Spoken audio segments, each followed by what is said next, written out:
Amigos, seguimos en su espacio Khalil Michel desde la Z, cada vez más cerca. Cuando se habla del liderazgo, del referente, de lo que es una simbología de lo más granado de cualquier país, siempre hay nombres que surgen que hacen un colectivo de esa clase, de esa membrana que se puede llamar el referente generacional y universal de una nación.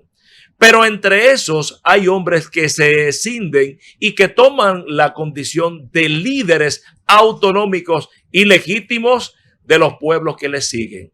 Es el caso del personaje del que vamos a tratar el día de hoy, en donde se cumple un aniversario más de la conmemoración y de lo que fue su natalicio por ley establecido en República Dominicana, porque se le conoció como el Titán, aquel hombre de acero, el líder de masas más importante que ha tenido la República Dominicana y un referente de crecimiento y de desarrollo humano a nivel nacional. Estamos hablando de la figura del doctor José Francisco Peña Gómez. Y para eso vamos a conversar ampliamente con un invitado muy especial, porque él viene de parte del Instituto Peña Gómez, que mantiene viva la memoria y la obra política y democrática de la que disfrutamos todos los dominicanos, fruto de ese genio interminable del doctor José Francisco Peña Gómez. Con nosotros el buen amigo Rafael Montilla. Hermano, bienvenido a su espacio. Gracias, gracias.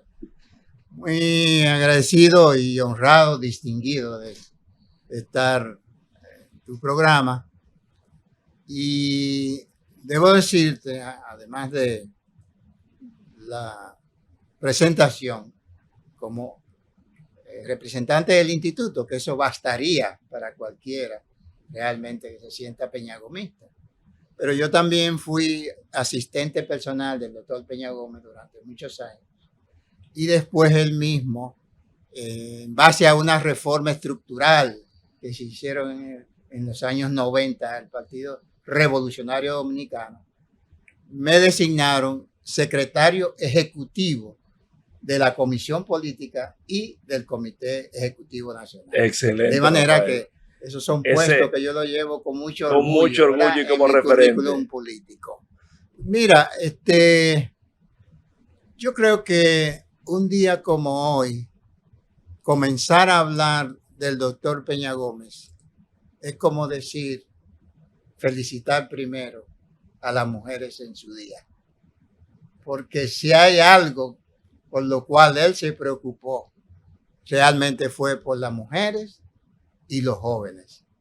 Y debemos comenzar diciendo que algo que vamos a detallar un poco más adelante, él fue el mentor, el iniciador, el fundador de la Federación Dominicana de Mujeres. Excelente. Rafael, ¿cómo nace el Instituto Peña Gómez? Decirte que en el 2004, cuando perdimos las elecciones, el presidente Mejía estaba buscando con algunos fondos, como él mismo lo dice, que le quedaron de la campaña, cómo honrar, cómo preservar, cómo difundir, cómo promocionar ese gran legado en términos de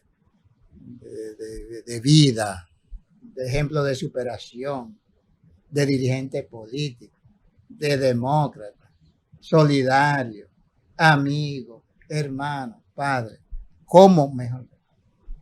Y eso fue lo que lo llevó junto a Ana María Acevedo a fundar el Instituto José Francisco Peña Gómez, el Instituto de Formación Política José Francisco Peña Gómez.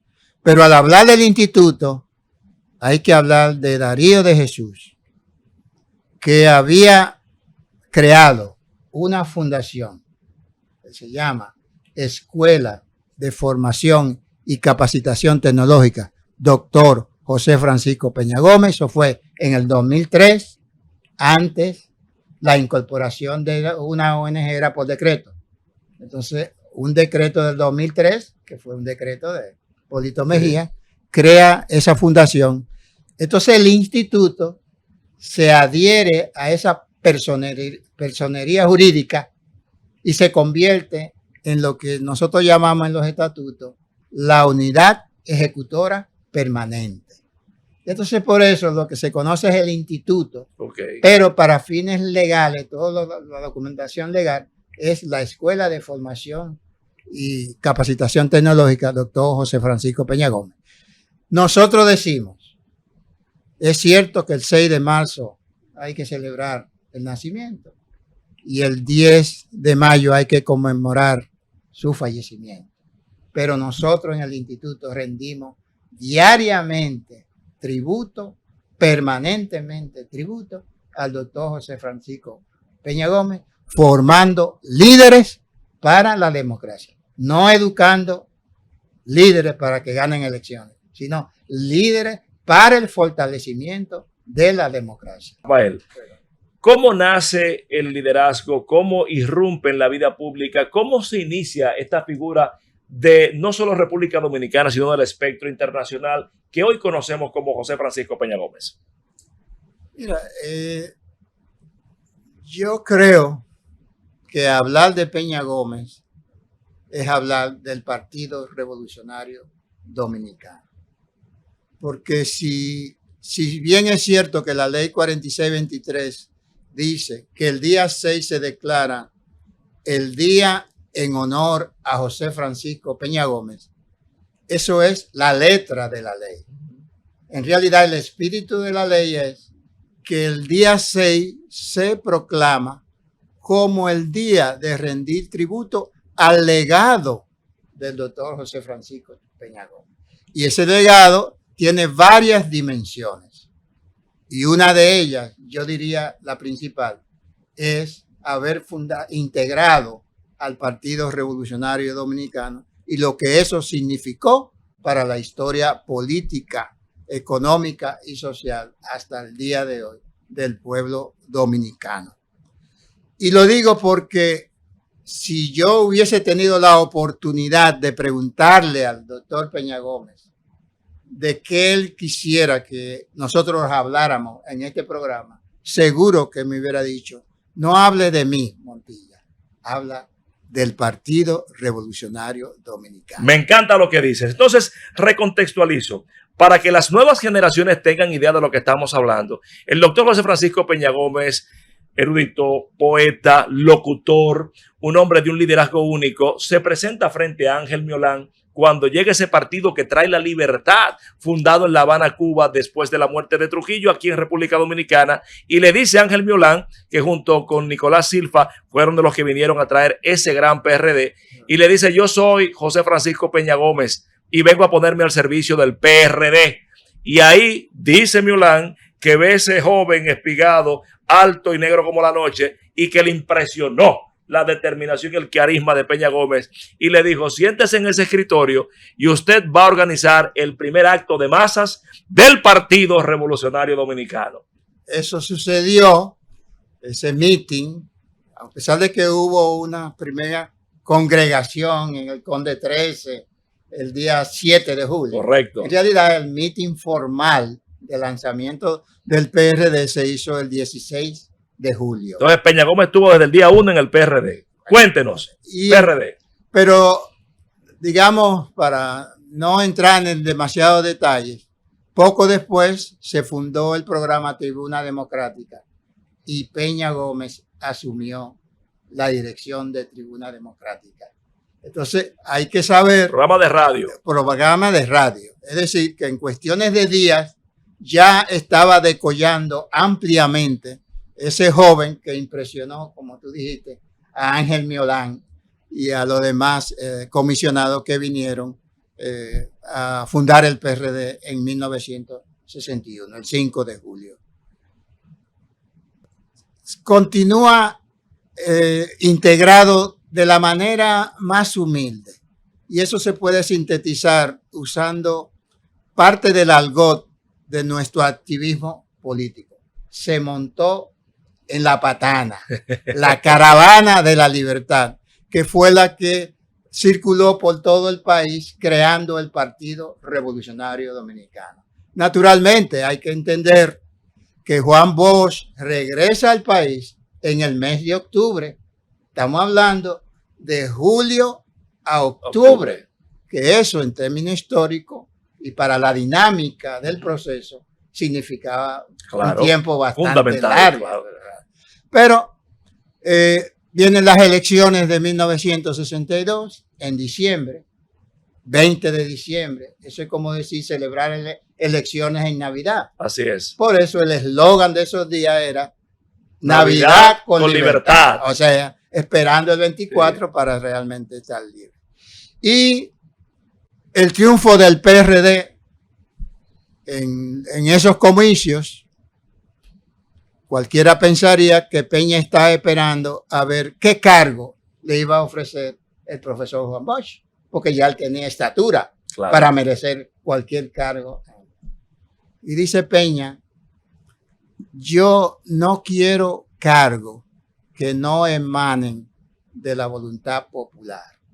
Yo creo que ese fue el primer gran mensaje a la nación, al país y al mundo. Yo vine a integrarme al PRD no para servirme de él, sino para servir a través del Partido Revolucionario. Abro un paréntesis ahí importante, Montilla, porque significa que la misma actitud que él tomó cuando le practicaron el fraude en 1994, ya la había tomado desde el 62, de que él no quería nada negociado. Él quería algo que emanara de la voluntad popular. Bueno, eso. Pero Juan Bosch insistió y lo convenció de aceptar lo que se llamó la Casa del Pueblo, que fue que se abrió el Palacio Nacional para que los humildes, los desamparados, pudieran canalizar las inquietudes. Algo parecido a lo que muchos años después el doctor Jorge Blanco, ¿verdad? Implementó, que lo dirigía Teodoro Jiménez, me acuerdo perfectamente. Y le aceptó ese cargo, pero no fue una designación. Juan Bosch decide cerrar, no vamos a decir cerrar los locales del PRD, sino convertirlos en escuela de alfabetización. Porque era el mensaje de que el pueblo había que educarlo realmente. País rural, o sea, la intención podría ser muy trascendente, si se quiere, pero en la coyuntura política que estaba, no era para no eso. Era pertinente. Y eso se demostró pocos días después, con el 25 de septiembre. ¿Cuál fue el problema del 25 de septiembre? Que yo estaba incluso trabajando en el sector privado. Y me preguntaron el mismo día después del golpe, ¿tú eras ovejita? Y yo realmente ovejita era las canas de Juan Bosch. Entonces, ¿qué te digo? Hay muchos que dicen que debió haber una reacción. Si el pueblo votó tan masivamente, tan claramente por Navidad con libertad, ¿cómo era posible que a los pocos meses dan un golpe de Estado y no hay una reacción? ¿Y quién iba a encabezar esa reacción? Díganme. ¿Quién podía encabezar eso? Tenía que ser el Partido Revolucionario Dominicano. Así es. Y estaba entonces congelado. Claro. De manera fatal. De manera que ese entonces Juan Bosch sale del país y entonces el liderazgo de Peña Gómez comienza digamos, con los pantalones largos. ¿Por qué rompen Bosch y Peña Gómez? Bueno, entonces ahí doy un paso, Montilla. Rompen Bosch y Peña Gómez. Sin entrar en las consideraciones de Bosch, Peña Gómez, que tenía muy claro el sentido ideológico como plataforma del accionar político en República Dominicana, genera una circunstancia en el 74, luego, con el tema del Acuerdo de Santiago. Y entonces, siendo un hombre con una sólida formación conceptual, trae a gente que fue incluso golpista, como Wessing, y lo sienta a la mesa democrática, dando cátedras de concertación. ¿Qué valoración tienes al respecto? El Acuerdo de Santiago, en términos claros, en términos llanos, estaba preparado para ganar las elecciones. Claro. Indudablemente que sí.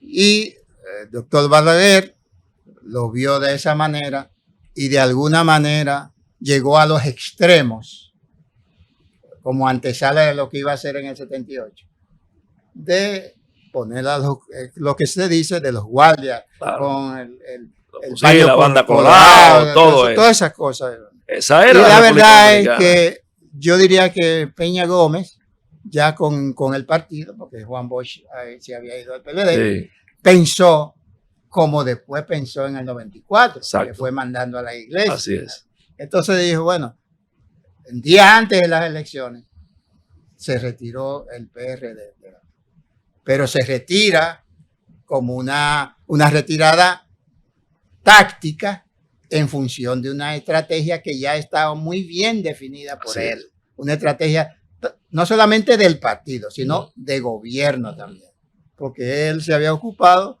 de definir, darle todo el marco teórico, ¿no?, de lo que era la estrategia de partido y diferenciarla de la estrategia del gobierno en función de que el gobierno, lógicamente, tenía que fortalecer el partido cuando se estuviera ejerciendo. 1978, gana el PRD las elecciones. Dígame de Peña Gómez ya desde el poder. ¿Cuántos puestos le ofrecería Antonio Guzmán al doctor Peña Gómez de nuevo? Peña, ¿qué tú quieres ser? Educación, ministro. Don Antonio, yo me quedo en el partido. Yo me quedo en el partido. ¿Por qué? Seguimos en la misma tesitura, en la misma idea. No puede ser el PRD una maquinaria para ganar elecciones cada 4 años. Nosotros tenemos un compromiso y es transformar este país. Y eso solamente lo podemos hacer con una estrategia a largo plazo de partido y sobre todo con un compromiso real de nuestra prédica del ordenamiento democrático y de la superación en el orden económico, social. Pero hubo un problema ahí, Rafael Montilla, importante, porque hubo un distanciamiento entre Antonio Guzmán y Peña Gómez. Se dice que le prohibieron la entrada al Palacio Nacional. ¿Es eso cierto? Mira, eso pudiera ser que hayan, porque desde el poder ya, evidentemente, lo que no hay una coincidencia de propósito, ¿verdad?, sincera, podrían haber las llamadas desviaciones de la conducta y de las actuaciones políticas. Entonces, el poder mismo de alguna manera va creando situaciones en los hombres que no coinciden exactamente con una doctrina y una ideología. Entonces, evidentemente que va a haber problemas. Pero eso no amilanó a Peña Gómez. No lo amilanó, porque estaba claro de que el PRD era un instrumento. Y eso lo llegó a decir Juan Bosch como parte de su campaña en el año 62. Dijo él, el PRD no es un partido político. El PRD es una institución nacional. Eso lo dijo Juan Bosch en el año 1962. Sin embargo, en el 1982, Peña Gómez por primera vez vemos que se bate en duelo electoral y así como Jacobo, que era vice, terminó pues en la senaduría, Salvador, que era senador, subió a la presidencia, pero José Francisco Peña Gómez queda consignado por el voto popular como alcalde del Distrito Nacional. Peña alcalde en este nuevo rol, el PRD. Cuéntenos, Rafael Montilla. Peña Gómez, yo no sé si le preguntaban en ese momento qué quería él más, si a los hijos, si a la esposa, si a su madre. La verdad es que para Peña Gómez el partido era todo. Para él, yo creo que él sintetizaba a su madre, todo su historial, sus hijos, todo, en el PRD. Y por eso estaba dispuesto a sacrificarlo todo, hasta su palabra, su vida, su salud, por el PRD. Y es así cuando hay una crisis para definir la candidatura a síndico del Distrito Nacional. En el 82. En el 82. Y entonces, evidentemente, perder la sindicatura era perder la capital, claro, en ese momento. La gran capital. La gran capital. Y entonces eso era un riesgo para el triunfo electoral de Salvador Jorge Blanco.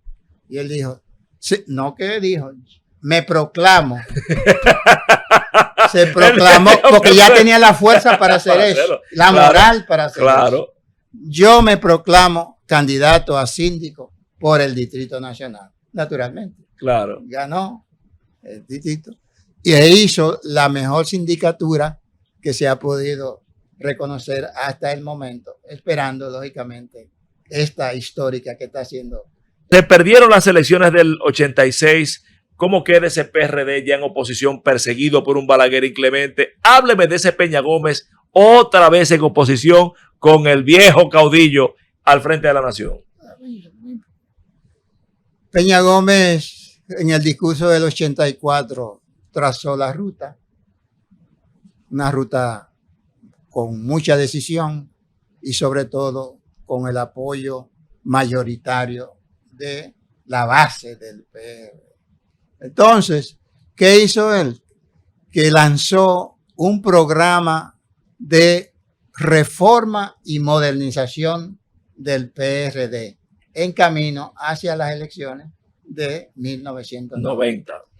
Entonces, evidentemente, eso iba tomando cuerpo y eso, a su vez, ese PRD cada vez más fuerte tenía mayor capacidad para resistir las embestidas de la represión de doctor Balaguer, que debemos decir, no estamos en los 12 años, no, estamos en los 10. Así es. Ya de lo que se trata es de un Balaguer que se ve forzado a tomar más mesurado forzosamente. Sí, eran otros tiempos. La verdad que en el 90 la participación es muy pobre electoral. De hecho, se habla de que el PRD iba a apoyar al profesor Juan Bosch. ¿Es eso cierto? Mira, Jacobo Magluta decide irse del PRD y formar el PRI. Eso creó una situación institucional bastante seria que Balaguer aprovechó de alguna manera para llevarlo a la Junta Central Electoral. Hubo que entonces congelar las siglas. Pero recordemos que no es ahí que se funda el bloque institucional. No, el 84. Esa fuerza viene desde el 84. Entonces, evidentemente, se crea el PRI y se crea el BIS, orgánicamente hablando. Vamos a las elecciones. Nosotros sacamos un 24%. El Partido Reformista un 35% y el PLD Juan Bosch 34%. Yeah. Hay un fraude, declara Juan Bosch con el PLD. Entonces, lógicamente, Peña Gómez, pensando siempre en el futuro del país y en el futuro del propio Partido Revolucionario Dominicano, hace causa común con los reclamos del PLD y nos ordena a nosotros ir a la Junta con las cajas de formulario 6, que eran como si fueran las relaciones de votación de hoy, las actas, ¿verdad? Sí. Con los resultados, con unas cajas. Ahí se pueden ver las imágenes de personas, de dirigentes de la categoría de Tirso Mejía Ricard, porque la Junta fue rodeada y a varios metros. No se podía entrar a la Junta, no se podía acercar. Y entonces nosotros teníamos que pasar por un cordón que lógicamente estaba como a 50, 60 metros de la puerta principal de la Junta. Entonces podemos ver a Tirso Mejía Ricard con su caja. A mí con unas cajas de formularios. Rafael Montilla, algo importante ahí, porque al final... No al PLD, sino a la democracia. A la democracia. Al final se impuso el resultado electoral y se queda Balaguer. Y viene el otro punto importante, lo que es la vida partidaria y orgánica del doctor Peña Gómez. Y quiero que me incorpores esta figura ahí, que es el proceso electoral de 1994, en donde con la fórmula café con leche inicialmente, el doctor Peña Gómez iba con aquel exministro de Agricultura de Antonio Guzmán primeramente, Hipólito Mejía como candidato vicepresidencial, el cual cede su espacio y entonces le da paso a Fernando Álvarez Bogar. Hábleme de Peña Gómez 1994. Bueno, cuando nosotros llegamos al 1900, el PRD llega a 1994. Ya en 1990 se visualizaba, era fácil intuir que la maquinaria a vencer en el 94 iba a ser el PRD.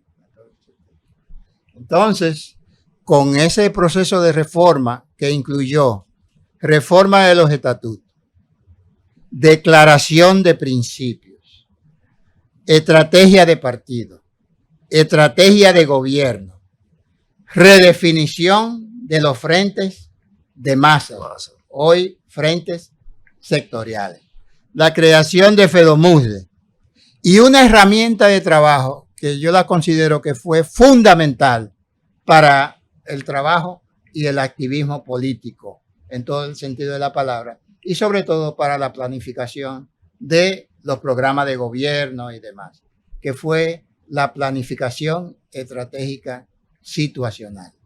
Aquí trajo al ex ministro de Economía de Allende, el profesor Carlos Matus, y nos llevó a la comisión política completa con él a la cabeza, y duramos 3 días en Jarabacoa, como en una escuelita, ¿no?, de planificación estratégica situacional. Y no conforme con eso, luego nos envió a Ramón Albuquerque, a Fernando Mangual y a un servidor a Venezuela a complementar esa formación en planificación, que luego nosotros vinimos a multiplicarla en la dirigencia, en gran parte de la dirigencia del partido. Se quita Hipólito y le da paso a Fernando, 94. Correcto. Eso fue una actitud realmente de desprendimiento de quien ya se perfilaba como el discípulo más aventajado de Peña Gómez, que era el guapo de Gurabo, Hipólito Mejía. Realmente él lo ha contado más de una vez, cómo Peña duró días te quiero decir una cosa. Dando vueltas, dándole vueltas. ¿Cómo le entraba? La respuesta que le dio Peña, pero tú me pusiste al frente del bloque institucional, ¿no es así? Porque eso omitimos. Sí. Él designó a Hipólito Mejía como presidente del bloque institucional en ese momento. Un dato importante. Que fue, lógicamente, algo trascendente. De manera que eso de cambiar por la actitud positiva, democrática, desinteresada, porque estamos hablando de un Hipólito Mejía que no se fue parte, lógicamente, de las tendencias, pero yo diría de una tendencia bien amueblada en el sentido de que podría interpretarse como lo que hoy todavía tienen los estatutos del PRM. Así es. Que es el permitir las corrientes de pensamiento dentro del Partido Revolucionario Moderno. 1994, fraude a Peña Gómez. Lo que quiero decir es que ese PRD del 94, ok, no ganamos las elecciones aparentemente, pero estaba en condiciones de demostrar el fraude electoral. ¿Debió tomarle Peña los 2 años a Balaguer que le ofrecía? Esa es otra pregunta que la vamos a dejar también. Tenemos 2 preguntas ya pendientes. Por razones obvias, ¿no? Para poder centrarnos lógicamente en lo que se queda Balaguer en el poder y viene el proceso después del 96, en donde Peña Gómez viene un sistema de doble vuelta que no le permite accesar a la presidencia. Hábleme de ese Peña Gómez en el marco de doble vuelta electoral contra un Leonel Fernández, jovencito, prácticamente en ese momento anónimo, con el que le arrebatan la presidencia a nivel nacional. Yo creo que ahí quedó evidenciado que nosotros éramos un partido en el verdadero sentido de la palabra, con el compromiso social, político y económico con el país, de lo que es una simple maquinaria electoral. Ese partido fue capaz, lógicamente, de hacer un frente patriótico para cerrarle el camino malo, como decía Balaguer, al Partido Revolucionario Dominicano. Ese partido, buscamos hoy cuál es la doctrina, la ideología de ese partido, y posiblemente lo que vamos a encontrar es el boshismo, no la socialdemocracia, ni socialismo democrático, ni demócratas cristianos, sino el boshismo. Yo creo que luego de los ejercicios en el poder, se demostró que esa era una verdadera maquinaria electoral para reproducirse del poder, que era de lo que abjuraba el doctor Peña Gómez, que se convirtiera el Partido Revolucionario. Finalmente, después de esa situación del 94, para cerrar, Montilla, vimos a un doctor Peña Gómez que ante otra vez la lucha de tendencias, donde cada cual representado a través de un aspirante a la alcaldía de cara a las elecciones de medio término de 1998, tenía por un lado Eligio Jaques, tenía por otro lado a Fello Suberví, a el otro Mariñez, tenía a Toya Miguel Vargas, y el doctor Peña Gómez vuelve y se proclama candidato a síndico al Distrito Nacional. Hábleme de ese final del doctor Peña Gómez. ¿Cuánta coherencia? Es lo que se puede decir. ¿Cuánta integridad? ¿Cuánta seriedad? ¿Por qué el discurso de Peña Gómez calaba en lo más profundo del pueblo dominicano? Hay que salvar el partido. De nuevo. Otra vez. Otra vez. Igual que en el 84. Estoy enfermo.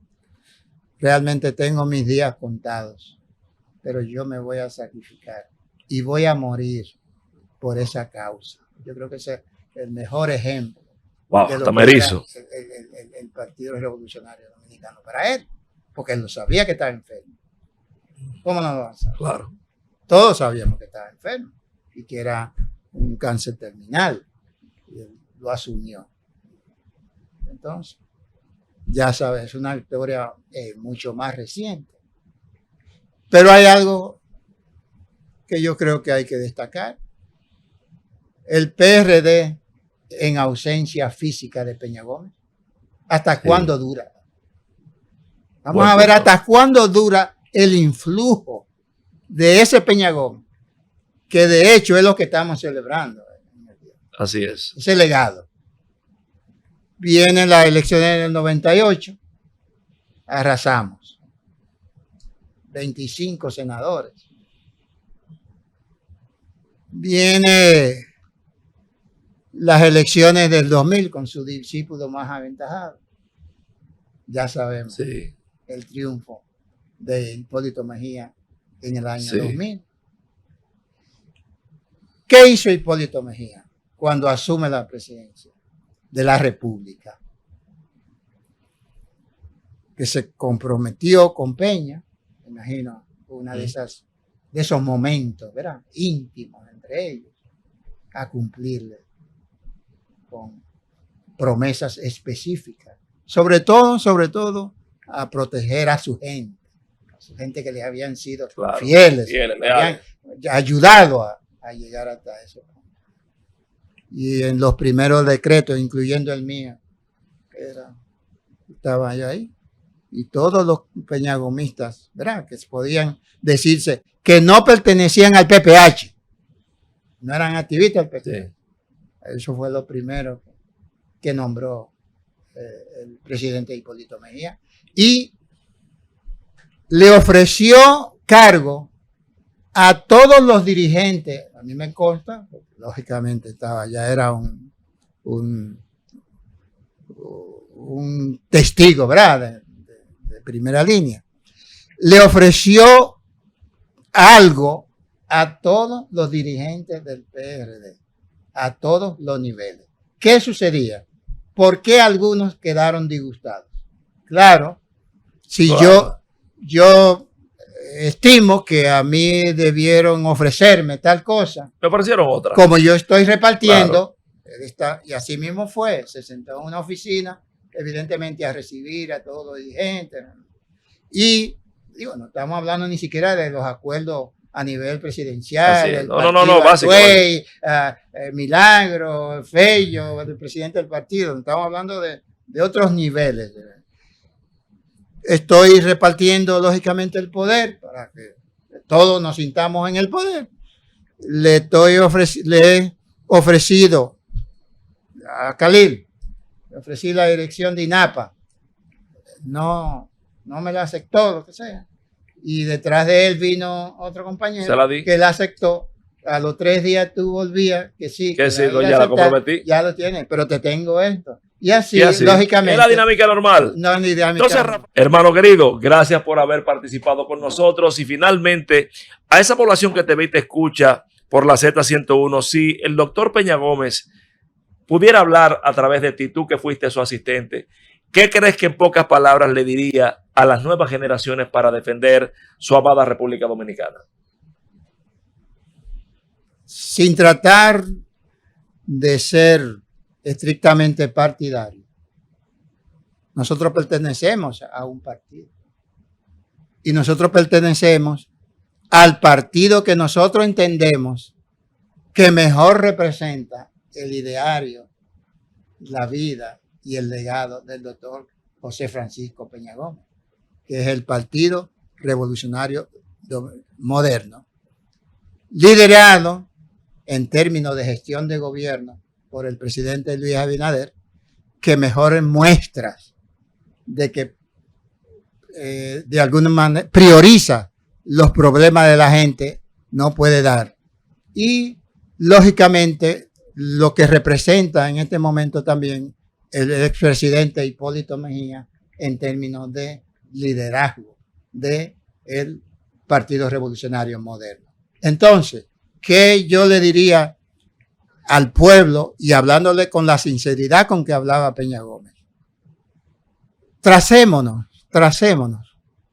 la meta de hacer una gran gestión de gobierno, la mejor que podamos. Pero no perdamos de vista que ya estamos en el 24. El 28, en términos históricos, son días. Y entonces el partido hay que prepararlo, evidentemente, para lo que va a ser de ahí en adelante. Hermano querido, gracias por este regalo para la historia de esta conversación. Nos llena de orgullo poder compartir la tribuna contigo y recibir el influjo de un hombre que sigue estando vivo por una práctica democrática, por una práctica libertaria, y que si hoy podemos hablar en estos micrófonos con apertura, con libertad, se debe en gran medida a la acción, no solamente a la visión, a la acción y al sacrificio de José Francisco Peña Gómez. Hemos conversado con Rafael Montilla, ex asistente del doctor José Francisco Peña Gómez y representante del Instituto Peña Gómez. Con esto concluimos la entrega de la noche de esta noche. Nos despedimos, no sin antes recordarles que el lunes estaremos, Khalil Michel desde la Z, cada vez más cerca. Llévatelo, Francis.